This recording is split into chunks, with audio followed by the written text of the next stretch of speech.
Bienvenue dans le podcast Change. J'avais une idée pour la création de ce podcast autour des mots-clés qui, je crois, guident ma vie depuis maintenant plusieurs années. Je pensais à la pratique de la conscience, à l'honnêteté que l'on peut choisir d'avoir envers soi-même, qui nous mène à l'authenticité, qui pour moi aujourd'hui est une clé même de ma façon d'être au monde. En tout cas, je fais tout pour. De la guérison et des émotions. Mais tout ça, ça faisait un petit peu long pour un nom de podcast. Et puis j'adore l'anglais et comme c'est moi qui décide, voici donc Change. C'est un peu le podcast où finalement je viens de partager les outils de mon chemin de développement personnel, de mon chemin de reconnexion à moi. Je suis Maëlle, je suis sophro-coach. J'aime me mettre au service de celles et de ceux qui sont prêts et prêtes à regarder à l'intérieur d'elles-mêmes pour prendre les rênes de leur vie, pour créer leur vie sur mesure, pour se reconnecter à leur pouvoir personnel. Et qui sait peut-être, à œuvrer pour un nouveau monde. Be the change you want to see. Je te souhaite un magnifique chemin et une très belle écoute.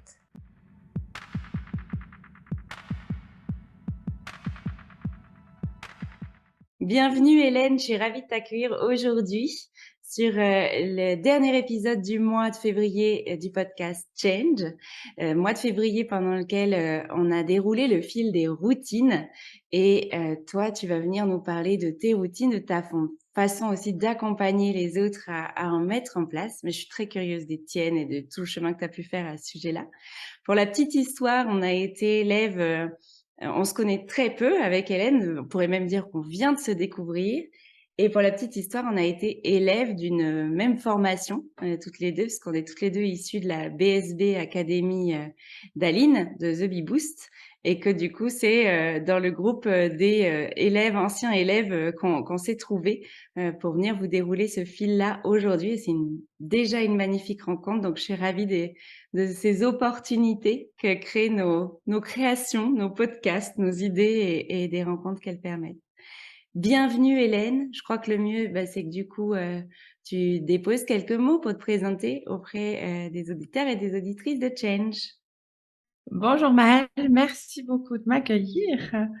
Alors moi je suis aussi super contente de faire ta rencontre, d'avoir pu découvrir aussi ton univers. Et puis aujourd'hui, toute contente de pouvoir être là et partager mon expérience sur les routines et puis aussi je pense l'expérience de comment j'accompagne les personnes sur les routines, parce que je pense que c'est quand même quelque chose de bien important. Oui, de fondamental. Alors du coup, peut-être qu'on pourrait commencer par toi, ta vie, avant de regarder comment est-ce que tu peux accompagner les autres à travers ça. Heu, j'ai un peu cette impression qu'aujourd'hui, sauf à venir d'une famille dans lesquelles les routines du prendre soin étaient déjà présentes, c'est quelque chose finalement qu'on a toutes et tous à créer dans nos vies et à choisir de créer. Est-ce que tu te souviens du moment où il n'y avait pas de routine consciente dans ta vie et puis de ce moment où tu as enclenché quelque chose de différent? Alors, peut-être que c'est flou pour toi, hein, peut-être que c'est très clair, il y a peut-être eu un moment précis. Je suis curieuse de ça. Alors c'est super précis pour moi, parce que j'ai envie de te dire qu'il y a eu beaucoup d'échecs avant d'avoir une routine qui a été, régulière, nette, précise, et que mes routines évoluent encore toujours et que je pense qu'elles évolueront encore. Donc ça fait plusieurs j'ai envie de dire que ça fait plusieurs années qu'il y en a une qui est installée et j'ai vécu la plus grande partie de ma vie sans routine. Parce que c'est quelque chose que je crois qu'on m'a pas mis dans mon éducation, voilà. C'est quelque chose qui, pour moi, est apparu au moment où j'ai traversé une période compliquée. Qui J'avais déjà conscience que c'était important d'avoir une routine, mais j'avais pas, perçu à l'intérieur de moi la canalisation et l'amélioration que ça allait faire sur ma vie. Mmh. Et du coup, c'était quoi cette première routine que tu as mis en place? En tout cas, qu'est-ce que ça a initié ce moment où tu as réalisé que tu avais peut-être vraiment besoin de faire quelque chose de différent? Et il y a eu, ce premier élan qui a peut-être pas été parfait, qui a peut-être connu des arrêts, des pauses, tu vois? Et est-ce que tu te souviens à quoi est-ce que tu t'es connecté en premier? Alors, quand j'ai eu ma période où j'allais très mal, j'avais fait un burn-out et que j'étais vraiment à plat de chez plat, j'ai pris la décision de partir sur un coup de tête, faire un stage en France. Et je suis partie en moins de 2 heures avec ma valise pour partir faire un stage de 3 jours. Et là, pendant les 3 jours, on a pratiqué des routines, des routines, des routines. Je suis rentrée avec cette volonté de méditer des journées complètes, enfin, méditer des heures, ça m'avait fait tellement de bien. Voilà. Bon, ça n'a pas été aussi facile que ça, au final. C'est souvent, c'est pour, plusieurs personnes un déclic, hein, d'aller faire, une journée ou plusieurs jours de retraite, un peu hors de sa vie, hors du temps, pendant lesquels effectivement c'est génial, on expérimente des choses fortes et puissantes et puis sauf qu'après, bah, on retourne dans le quotidien aussi. Donc on n'a pas l'espace-temps de prendre 1 heure de méditation, tout ça et parfois le contre-coup, c'est que du coup on fait un go and stop total en se disant, ben là-bas, je pratiquais pendant des heures entières. Dans mon quotidien, j'ai pas le temps. Du coup, je ne fais rien. Ok, donc toi, tu es revenu de ce stage avec une magnifique intention. Tu as réalisé que tu n'avais pas forcément l'espace et la disponibilité. Et du coup, qu'est-ce que tu en as retiré finalement? En fait, j'ai juste compris que, en fait, la méditation, je n'y arriverais pas aussi simplement que ça. Que méditer en groupe, méditer avec des gens, ça allait bien quand j'étais dans la journée complète, mais que quand j'avais ma charge mentale qui était au plus fort, quand je me retrouvais, bien, dans ma chambre de méditation à mettre le silence, là, c'était l'ouverture de toutes les angoisses, de tous les stress, de toute la réalité de la vie qui arrivait. Donc, je me suis reconnectée à quelque chose qu'on avait fait durant ce stage, qui était de d'abord passer par le corps pour pouvoir libérer, la tête et pour pouvoir avoir un espace pour méditer, pour prendre soin de soi. Et c'est quelque chose que je garde toujours aujourd'hui pour moi parce que, à l'instant où ça va être compliqué de méditer, de prendre un moment de méditation, on repart dans le corps. C'est pour moi un élément clé que voilà, que j'avais appris ce jour-là, qui était de se reconnecter à quelque chose qui me vide la tête, mais où malgré tout, je fais quelque chose, que ça soit je danse, je peux dessiner, je peux faire, des puzzles, qui vont vraiment, vider. Alors moi, je suis une férue de montagne, donc idéalement, je vais partir en montagne, mais il y a vraiment plein, plein d'activités qu'on peut faire, mais où on se remet juste dans le corps pour que la charge mentale, soit complètement, liquider, enfin, qu'il y ait plus rien, j'ai envie de dire pas liquider, mais qu'il y ait vraiment plus rien en charge mentale pour que je puisse avoir accès à ces temps de méditation. Et ça a aussi passé par l'étape de pas, d'arrêter de me mettre une pression énorme. Parce qu'en fait, Mhm. je concevais la chose de dire: «Je n'ai pas de routine, ah j'aimerais des routines parfaites». Hmm. Et genre, j'ai médité très peu dans ma vie et j'aimerais être capable de méditer, comme un sage qui fait 1 heure de méditation par jour.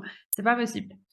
Donc, c'est aussi là où il y a eu un gros travail d'échec, il y a eu un gros travail de voilà, de j'ai abandonné, j'ai recommencé et qui a fait que quelques années plus tard, ça soit régulier et qu'aujourd'hui, bah, en fait, j'ai 2 types de routines.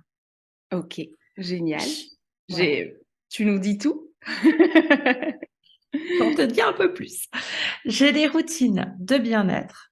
On va dire, c'est des routines pour moi qui sont du temps où mon objectif, ça va être prendre de soin de moi, prendre soin de mes émotions, de ce qui se passe à l'intérieur de moi, de me connecter avec mon cœur. Mhm. Mais j'ai également des routines d'apprentissage. Pour moi, les routines d'apprentissage, elles sont presque encore elles sont pas plus importantes. J'ai envie de dire, pour moi, il faut passer par la routine d'apprentissage pour arriver à la routine de bien-être. Et en fait, la routine d'apprentissage, ben, pour moi, ça va être de me poser, en fait, des questions en quoi c'est important pour moi de mettre une nouvelle routine pour pouvoir, apprendre une nouvelle compétence ou améliorer une partie de moi que je jugerais, en quelque sorte. Mhm. On va dire, si je vais concevoir qu'aujourd'hui, bah, j'ai pas de routine, bah, je vais me poser vraiment la question, en quoi c'est important pour moi, de mettre en place une routine? Qu'est-ce qui m'empêcherait de la pratiquer? Et puis comment je saurais le jour où j'aurai atteint le résultat? Je vais vraiment me poser ces 4 questions-là parce que si je sais pas quand je jugerai que c'est suffisant, ben, en fait, je le saurai jamais. Et puis à partir de là, c'est step by step. Ça veut dire que si je prends toujours cette question de routine, ou enfin d'apprentissage en me disant, j'aimerais apprendre, à méditer, ça va passer par quoi comme étape? Ça va passer par, peut-être commencer par, déjà, être capable de faire le vide dans sa tête pour pouvoir s'asseoir sur un endroit, ben, pour pouvoir méditer. Ça va pouvoir donc qu'est-ce que je vais mettre pour pouvoir me vider la tête? OK, quelle activité? Et là, ça va être des routines où je vais les programmer. Je vais leur prévoir un moment dans la journée. Il faut qu'elles soient régulières. Il faut qu'elles soient vraiment à des horaires fixes pour moi. Mhm. Heu, si je prends le dernier cas concret, que j'ai, c'est vraiment une routine de business. C'est tu démarres ta journée, tu mets ton intention. Ça, je faisais déjà depuis longtemps. Mais tu mets 3 tâches uniques que tu vas faire dans la journée. Quand ces 3 tâches-là, tu pourras passer à autre chose, tu feras tout le reste, mais 3 tâches dont une qui est inconfortable à faire dans mon business. Parce qu'autrement, je fais que ce que j'aime et je ne vais pas faire ce que j'aime pas. Donc, j'ai mis ça comme routine et je pars du principe que tant que c'est pas fluide, je rajoute rien dessus. Hmm.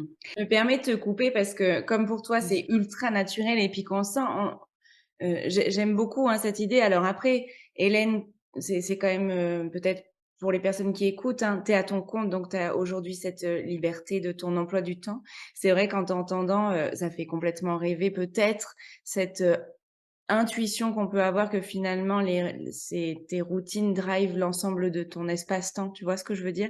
Donc il y a aussi beaucoup de personnes qui nous écoutent, qui ont l'impression que leur temps est très pressurisé, soit parce que un boulot salarié, des horaires contraignants, des transports, tout ça. Mais vous avez déjà sur les précédents épisodes et même justement, je vais te faire préciser quelque chose, Hélène, dans tout ce qu'est en train de dire Hélène. Vous savez aujourd'hui que c'est pas la durée d'une routine, vous n'avez pas besoin de faire 3 heures de routine dans votre journée pour faire une vraie différence dans votre vie. Et par exemple, Hélène, tu viens de déposer quelque chose de façon très subtile, mais j'ai bien envie qu'on appuie dessus parce que je pense que c'est une clé. Tu as dit, quand je me lève, je pose mon intention, et ça, je le fais depuis longtemps. Mais du coup, ça veut dire quoi? Comment tu fais ça? Et parce que ça peut être dans le cadre de développement de ton business, mais j'imagine que juste pour vivre sa meilleure vie, donc il n'y a pas du tout besoin d'être à son compte avec un projet professionnel pour poser une intention au réveil. Et ça me donne l'intuition que c'est quelque chose qui ne prend vraiment pas longtemps, qui est un nouveau réflexe à acquérir. Est-ce que tu peux nous dire ce que c'est pour toi? Ouais. Bah, moi, si je me permets, j'ai envie de te dire que quand j'ai des clients qui viennent en coaching chez moi, Heu, la première chose, avant de leur parler de l'intention, je leur parle d'un autre aspect, qui est la bienveillance envers soi. Donc avant de pour moi, la clé, c'est déjà de terminer sa journée en se disant en quoi je suis fière de moi et de prendre 30 secondes, mais 30 secondes, 1 minute avec, un petit journal et noter 3 actions qu'on a fait dans la journée pour nous, où on est fiers de nous, même si c'est des choses anonymes, de quoi on se récompense que de la vie qu'on a, de la vie qu'on se crée, et des actions qu'on a fait. Ça peut être avoir pris, 10 minutes pour discuter avec mon enfant de ce sujet-là. Parce que je considère et dans ce que je constate, c'est qu'on passe une grosse partie de notre vie à regarder ce qui va pas, mais on oublie de regarder toutes ces petites actions qu'on fait qui pour nous n'ont pas d'importance, mais qui ont une réelle importance sur l'image qu'on a de soi et sur son bien-être. Donc moi, je commence en général par conseiller ça en premier et ensuite, j'attaque en général avec l'intention pour la plupart des personnes et l'intention, c'est les mêmes 30 secondes de démarrer le matin en se disant: «Qu'est-ce que je veux pour moi dans cette journée? Sur quoi j'ai envie de mettre mon focus?» Est-ce que mon focus aujourd'hui, ça va être de prendre une demi-heure pour moi? Est-ce que ça va être d'être connecté à moi? Est-ce que ça va être mon focus d'être hyper business et je veux être hyper professionnel parce qu'aujourd'hui, je vais au travail et j'ai envie j'ai une grosse présentation, puis je veux donner, tout ce que j'ai en moi. Mais c'est de vraiment identifier quelle est l'énergie qu'on veut mettre dans sa journée, parce que pour moi, ça change toute l'humeur de la journée. Quand on prend une journée en disant aujourd'hui je veux voir que le positif, rien que de s'être mis par écrit ou de l'avoir dit, ben en fait la journée elle est plus facile. Mmh. Oui, puis c'est vraiment comment est-ce qu'on met le pied dans sa journée, et donc dans sa vie, puisque si on arrive à répéter cette, micro-routine, mais tellement puissante, là, tous les jours, c'est est-ce que vous vous laissez, heu, happer par la vie sans conscience ou est-ce que vous choisissez de déposer votre conscience sur votre vie? Donc c'est fondamental, comme avant-après Complètement. et j'adore ce que tu nous dis, donc il s'agit de 30 secondes. Donc moi, j'aime beaucoup le fait que, les énergies, la vie, l'univers, nos intentions réciproques nous aient fait nous rencontrer et il faut que tu sois invité sur ce podcast. Parce que tu viens, voilà, on vient de boucler, la boucle, initiée au mois de janvier où, du coup, pendant le premier mois, j'ai beaucoup parlé des gratitudes avec, cette idée de déposer, hein, tous les soirs, les choses pour lesquelles on se sentait en remerciement, en gratitude. J'aime bien parce que tu donnes et t'ajoutes là, toi, aujourd'hui, cette notion de comment est-ce que vous pouvez vous remercier de ce que vous avez fait, donc vraiment l'auto-centré. Et on dira jamais à quel point prendre soin de soi, ce n'est pas égoïste, c'est nécessaire pour pouvoir ensuite être de mieux en mieux dans sa vie, avec le monde autour de soi et pour créer ses projets, sa meilleure vie. Donc voilà, la boucle est bouclée, gratitude le soir et intention le matin. Et vous venez de réaliser qu'en fait, vous l'aviez peut-être réalisé au fil du mois, mais on parle d'une routine de 30 secondes. Pour autant, ça ne veut pas dire que ça va être facile et que ça va être instantanément spontané pour vous d'y penser tous les matins. Donc, n'hésitez pas à utiliser des petites astuces comme un post-it collé sur votre table de nuit avec votre question, quelle est l'intention de ma journée? Comme maintenant, hein, on est très nombreux à utiliser le téléphone portable comme réveil matin. Vous pouvez normalement rajouter une petite phrase sur votre réveil.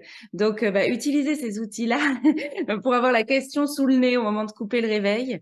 Ça peut être, voilà, moi j'utilise beaucoup les post-it, mais ça peut être post-ité sur le miroir de la salle de bain, enfin au meilleur endroit pour vous. Trouvez votre façon de vous le rappeler parce qu'au début, ça va être un exercice. J'imagine que toi, Hélène, tu t'es pas réveillée du jour au lendemain avec la facilité de te poser cette question de l'intention tous les matins. C'est un exercice d'abord, puis une routine facile, puis une habitude comme se laver les dents en fait.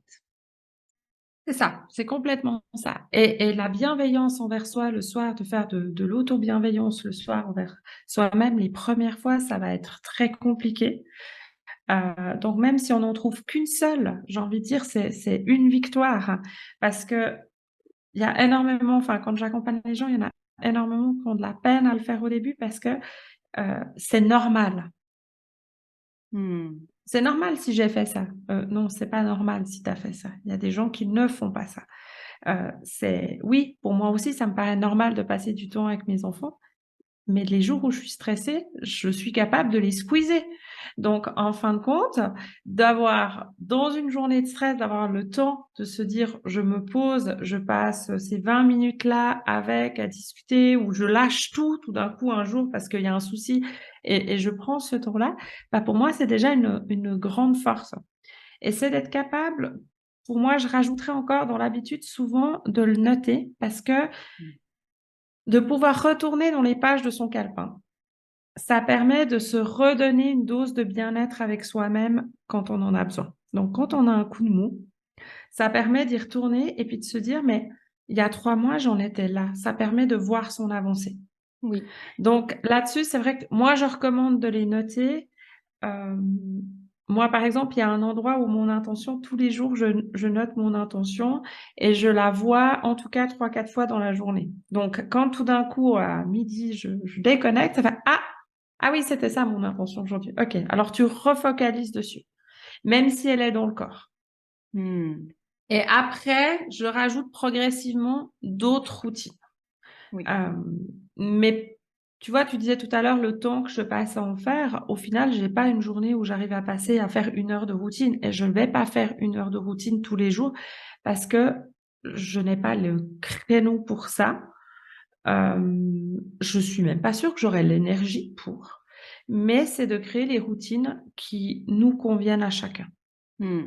et de celles qui vont nous apporter quelque chose. Il n'y en a pas une qui est plus juste qu'une autre. Merci pour ça. Oui, c'est super précieux de le rappeler à ce moment-là. Et puis, quand on s'est connectées toutes les deux, tu m'as évoqué quelque chose où je t'ai dit, ah oui, ça, il faut absolument que tu en parles dans le podcast, parce qu'il y a ce moment où on a pratiqué depuis suffisamment longtemps, depuis de nombreuses années, en ayant essayé beaucoup d'outils différents, des petites, des courtes, des longues, des dans le corps, dans la tête, dans les émotions, dans les énergies. Et effectivement, si on se retrouvait à pratiquer tout ce qu'on a expérimenté, eh ben, il nous faudrait plus d'une journée pour ça. Donc, c'est pas du tout l'objectif. L'objectif, c'est que ça vienne servir le reste de notre vie. Et je crois que tu as une boîte magique. C'est ça. Alors, les routines d'apprentissage, pour moi, donc celles qui vont nous faire progresser quand on ne fait pas quelque chose et qu'on passe à quelque chose que j'agende et que je mets très régulier parce que je suis en méthode d'apprentissage. Le jour où ça devient naturel, pour moi, ça devient une habitude de bien-être, un rituel de bien-être. Donc, dans ce cas-là, elle rentre dans une petite boîte magique qui sont les choses que je peux faire pour me faire du bien. Et là, il y a une boîte chez moi avec des cartes. Et dans chacune des cartes, il y a une routine possible. Et quand j'en ressens le besoin, quand il y a un moment où je me sens déconnectée ou pas bien, donc soit je sais exactement ce qui me ferait du bien et j'y vais, soit je vais tirer au sort et c'est toujours la bonne carte qui sort. C'est toujours la bonne carte qui sort. Donc, une fois, ça va être, tu chantes une chanson à tue-tête parce que tu retournes dans ton corps. Une fois, ça pourra être, aujourd'hui, va faire un moment de sport, va te balader. Euh, Ça peut être, prends un moment pour faire un automassage. Ça peut être écrit, fais un bonhomme allumette. Il y en a, voilà, j'en ai j'ai envie de dire, je crois que j'en ai une cinquantaine. Génial. Euh, Et pour que les auditeurs et auditrices puissent gagner en clarté sur cette boîte à routine ou boîte à habitude bien-être, après, finalement, une fois que vous avez compris le concept, vous pouvez bien l'appeler comme vous voulez. Moi, j'aime bien parler de ma boîte à magie, soit pour mes outils personnels, soit professionnels. Ils sont tous un peu magiques. Euh, Finalement, euh, c'est toutes les choses que tu as assez expérimentées pour les connaître, c'est-à-dire les remobiliser facilement, mais c'est pas forcément des choses expérimentales. Tu viens de dire chanter à tue-tête, voilà. Donc, pour démarrer, peut-être que vous pouvez tout à fait faire une liste qui est accessible à tout le monde, qui est faites la petite liste des choses que vous savez que vous aimez faire, qui vous font du bien quand vous les faites. J'avais au cours d'un accompagnement sur un programme proposé à des personnes comme ça de même de classer un peu les choses dont on sait qu'elles nous font du bien, qui prennent moins de 5 minutes, celles qui nous prennent une demi-heure à une heure et celles, voilà, les plus gros moments de déconnexion où là on sait que on va s'offrir une demi-journée ou une journée. Donc, si ça vous parle, faites un petit ancienne instit, bonjour. Vous pouvez même faire un petit code couleur et avoir comme ça des minutes bien-être. Bien entendu que vous pouvez vous passer de la dimension de boîte. Toi, tu as physiquement la boîte, tu as fait tes propres cartes. Ouais. En fait, je me suis pas fatiguée, hein. J'ai pris des petites cartes blanches, j'ai écrit la routine, je mets dans la boîte, hein, et je tire la boîte. J'ai pas fait de dessin, je me suis pas amusée. C'est la boîte c'est la boîte SOS. Je sais pas ce que je fais avec l'émotion que je vis maintenant. C'est quelque chose que je sors. J'ai plus besoin de sortir très souvent, mais elle est toujours là. C'est génial. Elle est toujours là et elle est précieuse. Et j'aimerais rajouter dans ce que tu disais tout à l'heure, dans les petites choses qui sont faciles à faire, de, de re-réfléchir à qu'est-ce que vous faisiez quand vous étiez enfant. Quand vous étiez une petite fille, un petit garçon, qu'est-ce que vous pouviez passer des heures à faire? Parce que là, on va reconnecter avec le cœur, avec ce qui nous fait du bien, ce qui nous permet de se vider la tête, se poser la question aussi, qu'est-ce que je fais où je vois pas le temps passer? Parce que tout ça, ça va être une capacité à voir, en fait, ce qui vous déconnecte, enfin, ce qui déconnecte du mental.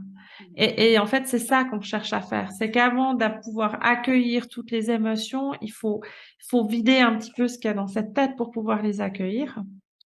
De penser sport, créativité, de penser bien-être, prendre soin de soi, un soin du visage, euh, voilà, avant de songer peut-être à absolument la méditation, les choses qui vont vraiment demander à ce que ça soit vide. J'adore la méditation, mais pour moi, la méditation, ça arrive step by step, ça vient progressivement. Et je trouve personnellement qu'on assimile souvent rituel à méditation pour beaucoup de personnes et que c'est une raison, enfin, c'est encore plus compliqué d'échouer là-dedans et que l'objectif du rituel, c'est de réussir.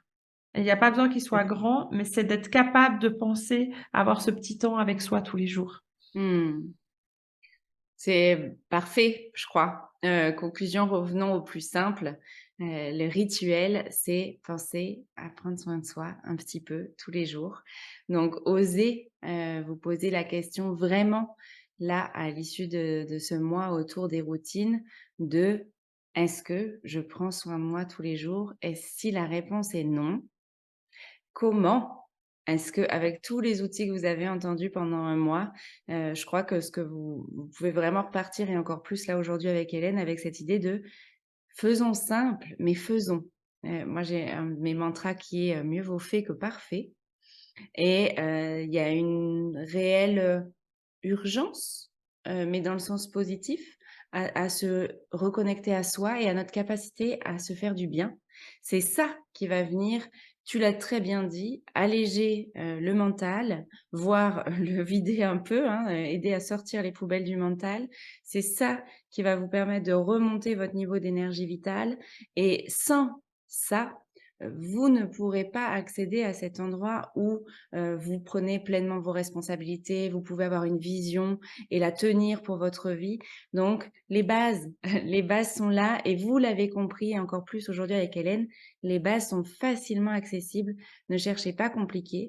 Il y a, si vous le souhaitez plus tard, effectivement, des techniques, de la méditation, toutes les pratiques.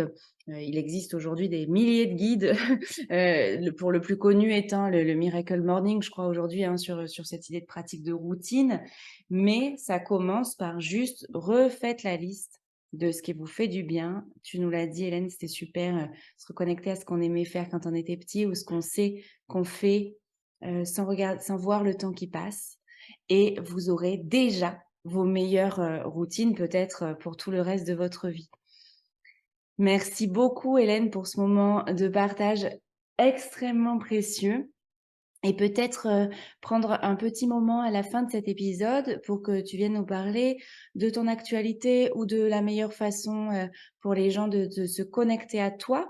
Tu nous l'as dit pendant l'épisode, tu es coach. Donc voilà, n'hésite pas à venir là maintenant nous dire comment est-ce qu'on se connecte à toi et peut-être quels sont tes accompagnements de prédilection. Volontiers.